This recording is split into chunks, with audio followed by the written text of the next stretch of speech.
you. Hey, where are you going?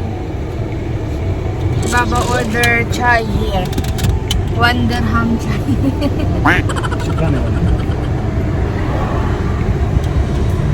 One dirham chai karak. Hi, Azi. Do you want chai karak? No. No? Adi, sit down na. So, ayan guys, nandito ako sa Philippine Embassy ngayon, dito sa Dubai. So, tapos ko nang nakuha yung passport ni Yamo Chania. So, ayan guys, pauwi na ako. So, lalabas na tayo ng embassy. At, hi guys! Say hi guys! Say hello everybody! Now, my Yamor and my Yasi is a Filipino citizen. Philippine passport. Dubai Consulate. Naku, naka-high blood ako dito sa guys, naka-high blood ako dito sa security ba ng consulate. Kaya daming pwede namang may resibo ka na nga, may schedule ka na, may nalalaman pa silang reference number, anong tawag dito, anong faida nung QR code na nilalagay-lagay nila doon sa appointment. Tapos pag releasing of passport lang guys, kailangan nyo talagang magpa-schedule ng appointment nyo dito sa Philippine Embassy para makapasok kayo. Tingnan nyo naman, sobrang higpit nila guys. Ang mga security dito sa Dubai Consulate ay mga ibang lahi, mga African, I think. Kapag pupunta kayo dito ng Dubai Consulate, make sure nyo na meron kayong appointment, may reference number, bla bla bla. Lahat ng mga documents na kailangan kompleto guys. Siguraduhin yung kompleto kayo kasi ay nako, mapapagod lang kayo pabalik-balik, hindi kayo kahit umiyak kayo sa harapan nila, hindi kayo papapasukin. People, so ayun guys, pupunta kami ng, where we going now, Baba? Internet City. We will go Internet City? Pupunta kami ng Internet City kasi may kukunin kaming documents doon, and then maybe if we have still time, Baba, nandito na tayo sa may Internet City. Nakakatamad lumakad sa labas, kaya sabi ko kay Mister, ikaw na lang bumaba. Kasi kanina naman doon sa embassy, ako na lang din ang bumaba para hindi na sumama yung mga bata, ma-expose sa mga tao ba. Yan din ang dahilan guys kung bakit hindi kami namamasyal or lumalabas this time. Kasi nga, nag-iingat kaming makahalubilo ng mga tao. Kasi alam nyo naman, yung cases. Pauwi pa naman kami. Okay, taste muna. Sa bahay lang, ganyan muna. Doble ingat muna kami guys. Kaya bawal muna ang maggagala, mga masyal. 3 days later. Hi guys, nandito na kami kay Ate Fatum na bahay. Ayun. Akyat kami sa taas. Ayun si Amor. Hi Yasi! Hi! Hi Amor! Universal. Universal apartment to. Universal apartment. Pero tong location, hindi ka taga rito kuya? Hindi, Dira ako. Ha? Dira, Orlando. Sa Dira ka. Ba't ka napadpad dito? Yung gusto ko yan, yung ibang spa. Mm. Minsan lang. Sa way ko. Bumili ako kay kuya ng kakanin. Sa Dira ka pa kuya? Layo mo pa. Ayan guys, kawawa naman si kuya. Nagtitinda siya ng mga kakanin, empanada, ayan, tsaka mani. Binili ko na lang yung paninda niya kasi paubos na raw, konti na lang. Ayan naglalakad siya, from Dira pa pala siya. Taga Dira siya guys. So, ito, ewan ko kung masarap, may empanada siya. Tapos ang binili ko, kakanin, malagkit, tsaka mani. Konting tulong lang kasi kawawa naman siya guys. Yun. Kawawa naman siya, naglalakad lang. Tapos, naghahanap ng mga kabayan na mabebentahan niya, diba? Yun lang ang maitulong natin guys. So, tingnan natin kung masarap. Kung di man, okay lang din. At least nakatulong para makauwi na siya, para maubos na yung kanyang paninda. So, nandito yung mga kasama ko, Ayan, naglalaro sila. Ayaw pa nila umakyat. Naglalaro sila dito sa baba, oh. Ayan, akyat na ako sa taas. Mukhang nag-enjoy pa maglaro tong mga isa para makita ko na si ano. Namimiss ko na si Ate Fatum. See you upstairs, guys. Hi! Wake up like this ang beauty ni Ate. Wake up like this ka pa ha? Hindi ako naglagay ng kahit ano-ano. So, makikita niyo talaga. Original. Fresh from the kanal. Pumunta siya rito para kunin yung kanyang olive oil. Ay, oo. Yung olive oil na galing kay Mama Mariam. Kinuha niya. Pasalamat siya. Nagdali siya pumunta rito. Otherwise, bye-bye. Hey, we crush.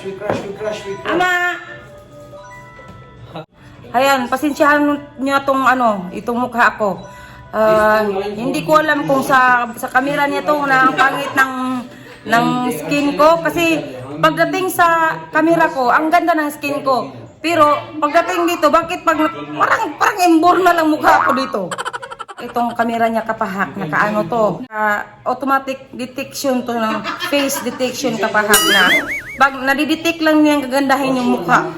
Sa may-ari lang.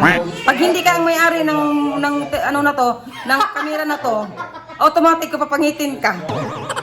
Pag gusto niyong gubanda sa camera, tapos lalo na tayo mga Pilipino, alam niyo naman mga ilong natin. Alam mo, si Aiza, kaya to pala palagi nakaganyan, no? Kaganyan siya pag nag-vlog. Hello guys! Kaya pag para makita yung point ng ilong mo rito ba? Hello guys! Ganyan-ganyan. Para kunwari mahabang matangos ang ilong. Kahit sa pag side view nyo lang man, gumanda man lang yung ilong ninyo. Side view. Oh, di ba? Hindi ako ha. Pag nag-side view kayo, magiging kamukha kayo ni Amerika ng hilaw. Magiging Amerika ng hilaw kayo, hindi pa hinog. Magpapaalam na ako kay Ate Fatum kasi hindi na kami magkikita. Last na pagkikita na namin. Yung likod ko, medyo kasi parang mukhang malaki tong damit ko, tingnan nyo. Kaya kasalanan to ng damit ko. Huwag nyo tingnan kasi kung titingnan mo sa likod, para kung alam mo yung whales? Ano yun? Ano eh? Yung kabag-anak ng penguin? Balyena! Ayun! Alam nyo kapahak, ang pinunta niya rito, hindi dahil magpapaalam talaga. Pinunta niya rito kasi gusto niya itong gamitin pang beauty niya. Ate Irene, salamat to kay Mama and Mariam. Salamat sa olive oil. Ayan, nakuha ko din. Ilang Ano ba itong mga kasama namin ito? Nag-gurgur kami dito ni Aiza. Ang iingay naman. naglalaro sila. Kanya-kanya. Pasensya na kayo sa background namin kapahak. Ay, ganito na talaga tong pamilyado. Kailangan may mga patalasta sa likod. Alam niyo ba kapahak? Uuwi siya ng Pilipinas. Alam niyo ba? Nag-upgrade siya. Tingnan niyo ha. Bakit? Nag-upgrade siya kapahak. Tapos ipakita mo yung laman. Upgraded na yung kapahak. Uuwi na yung Pilipinas. Para kayong namamadama. Madam. Ang laman. Ang laman kapahak. Bote. Ano pa? Gatas ni Yancy. Ano pa? Mainit na tubig. Gatas. Ano pa ba? O diba? Saan kayo niyan? Pampers. Naka Louis Vuitton. Louis Vuitton na lang kapahak kasi nga biton-biton pa ako. Baka mas mabuton-buton na lang. Okay na sa akin. Magkamali pa tayo sa pag-pronounce. Mabash pa tayo. Aba, mangbash sila nga baka daw magkamali ang pronunciation kung mangbash daw. Pasensya na kasi doon ako komportable sa buto na yun eh. Pakialam nila. Ibutong Louis Vuitton. Tayo. Cut mo yun. Ikakat niya. May sinabi ako rito. Ikakat niya. Ang pagkasabihin nila, sus, ang mukhang tubol na to.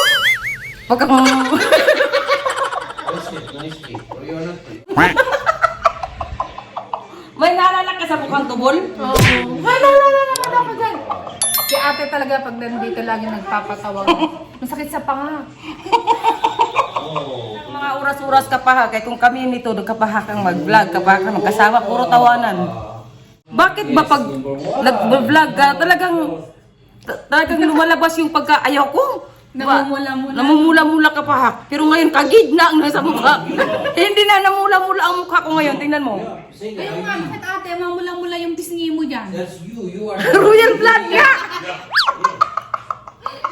Bakit kapag ako hindi naman namumula? Namula-mula kapag nandito ka kasama ko, nahahawaan ka.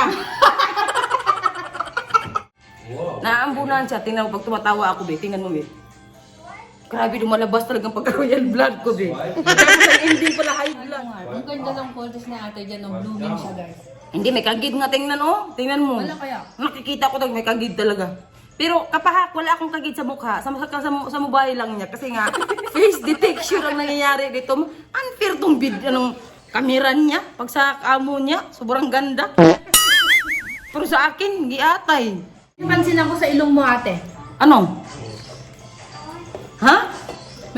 Wala kayong napapansin, kayo nang bahala magsabi guys. Mag-comment kayo kapag may napansin kayo kay ate. Ayaw ko. Di ba tingnan nyo yung yung kakaiba yung itsura ni ate Pato ngayon. Tingnan nyo kasi kung may mahalata kayo. Mag-comment kayo. Wala silang mahalata ka. Ganun at ganun ang mukha ko. Wala tong kapahak. Wala tong... Walang makeup, tingnan nyo. Walang Tingnan nyo, hilamos. Walang hilamos. Natural. Walang makeup. Walang Natural yan. This is the blood. Ha? Natural ba to? Sabi siguro nila, o di bali ng natural ang mukha kung ganyan naman. Makausap ng seryoso to. Kaya kapag magpapa-advise kayo, wag nyo kausapin to kasi parang hindi naman seryoso yung mga sinasabi niya. Alam nyo, kaya ako, nagbibiro para tumawa kayo. Pag ako ang nag-a-advise na galing sa puso, tiyak, may inis kayo. Yung, di ba sabi mo may mga nakakilala sa akin na, Oo, madami kaya. Yung mga nanonood sa akin puro Ilocano. Paano Sa'yo nga- kaya galing yun? paano nga mag-greet sa Ilocano po kinala? Bagyo? Ano yung pukat po? Ganyan? Oo. Ang layo nung ina mo. Naimbag na adlaw mo amin, mga kabsat. Lakay, bakit? Maimbag na adlaw. Yes, Okay? very good si ate. Ang galing mag-Ilocano. Ayan ang tinuro ko lang sa'yo, hindi yung una. Ako lakay. Oh, maraming kang words ngayon Bakit? Naimbag na aldaw. Lakay. Lakay. May katatlo si ate ngayon. Hindi na natin ng kalokohan na to. Gamit na ako sa ulo. Guys, patayin ko na tong video namin kasi nangawit na yung kamay ko. Sarap ng buhay natin. Tingnan mo, pakain-kain lang ako. Ako kain lang. Vlog ko ba yan? Pakain ko na muna. Bye, mga lakit, mga lakay, mga Bakit? bakit. Bye-bye. Bye-bye. Bye. Bye. Hi guys! Nandito kami sa apartment ng pinsan ko. Ayan, galing na kami kay Ate Fatum. Dadaan muna kami dito. Ito ang apartment nila. So, aakyat kami sa taas. Nandito kami sa... What is this place, Baba? Sport City? Papasok na kami sa loob. Yes, Yamur? Let's go inside? We go up? You feeling cold? Okay, let's go. Bakit in the car why you don't want to? Baba will bring my bag. Baba bring my bag, okay? Yan. See you upstairs, guys. Hi. It's going up. Hi, amor. It's going up. Hi, Azzy. Si Azzy, busy sa kanyang kamay. Busy. How are you? That's what you see? Also, we have fighter fish. Yeah, we have also fighter fish, but it's not like that. Yes. What? Ay, toy. Ipilatan, patay ta. Ah, pati. Nagandang gamit yun. Nagandang gamit yung babay.